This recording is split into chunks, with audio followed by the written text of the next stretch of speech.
Thanks for stopping by Pete's Garage. Well, this is the first video in an engine building series. Actually, it's going to be an engine rebuilding series. This is the 440 that I just built that had the cracked block.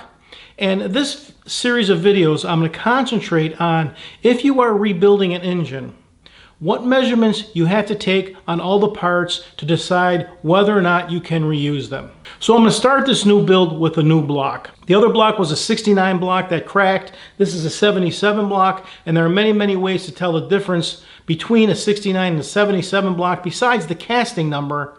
The easiest way is really to look at the coolant passages. The coolant passages on the 69 block is basically a hole, a circle, and the coolant passage on the 77 block are oval. That's one of the easiest ways to tell the difference between the two blocks.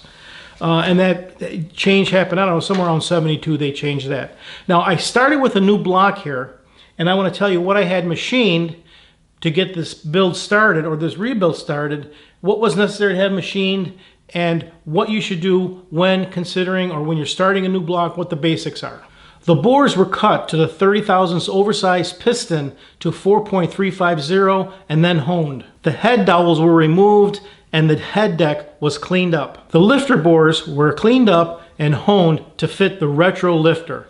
Next, very important, if you're switching from bolts to studs for the main caps, you have to have the crank bore line honed to make sure it's straight with the caps torqued down and torque plates on the head to make sure that's straight and square with the head deck. Before putting the block on the stand, there's a couple things you have to do. First, the rear cam bore plug, installing that. I use some Vibratite 550 to seal that plug. And finally, putting in the two oil galley pipe plugs with pipe sealant on the threads. Next, I installed all 6 core plugs in the block, including the 2 pipe plug drain plugs. There is 1 oil galley pipe plug that goes in the front of the block, and I installed, just loosely, the plug for the shaft for the oil pump push rod. So hit the like button and subscribe so you can follow along as I rebuild this engine. It's going to be a lot of fun. Thanks for stopping by Pete's Garage.